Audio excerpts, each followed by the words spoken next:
નમસ્કાર દર્શક મિત્રો, ગુજરાતમાં આપનું સ્વાગત છે। પૃથ્વીનો અંત ક્યારે આવશે તેને લઈને અનેક ભવિષ્યવાણીઓ તેમજ આગાહીઓ કરવામાં આવતી હોય છે, જેમાં પણ ખાસ કરીને તો બાબા વેંગા નાસાના વૈજ્ઞાનિકો આઇઝેક ન્યૂટન દ્વારા પૃથ્વીના અંત વિશે જે આગાહીઓ કરવામાં આવી છે તેમાં એક વાત કોમન જોવા મળી છે કે વિશ્વનો અંત પાણીમાં સમગ્ર વિશ્વના ડૂબી જવાના કારણે થવાનો છે। અને હવે તો આ આગાહીઓ અનુસાર જ સમુદ્રનું સ્તર પણ ધીરે ધીરે વધી રહ્યું છે, આવું વૈજ્ઞાનિકો જણાવી રહ્યા છે। જેમાં પણ હાલ તો ગુજરાતમાં એવી ઘટનાઓ બની રહી છે કે જેના કારણે એવા પ્રશ્નો ઉઠી રહ્યા છે કે શું વિશ્વના અંતની શરૂઆત ગુજરાતથી થવાની છે?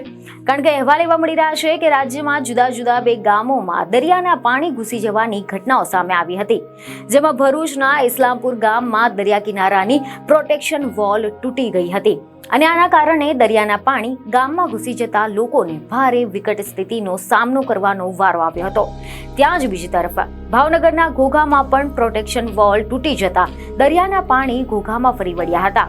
ઘોઘાની સેન્ટ મેરી સ્કૂલ, મોરા વિસ્તારમાં તેમજ જેટી રોડ સહિતના અનેક વિસ્તારોમાં પાણી ફરી વળ્યા છે અને આના કારણે લોકોને ભારે હાલાકી ભોગવવાનો વારો આવ્યો હતો। મહત્વનું છે કે સતત વધતા સમુદ્રના જળસ્તરના કારણે આપણો પાડોશી દેશ એટલે કે માલદીવ આખો ડૂબી જવાની શક્યતા છે, તો બીજી તરફ હવે તેની અસર ગુજરાતના દરિયા કિનારે પણ થવાની શરૂઆત થઈ ગઈ છે તેવું લાગી રહ્યું છે। બીજને ખબર સાથે ફરી મળીશું। ધન્યવાદ।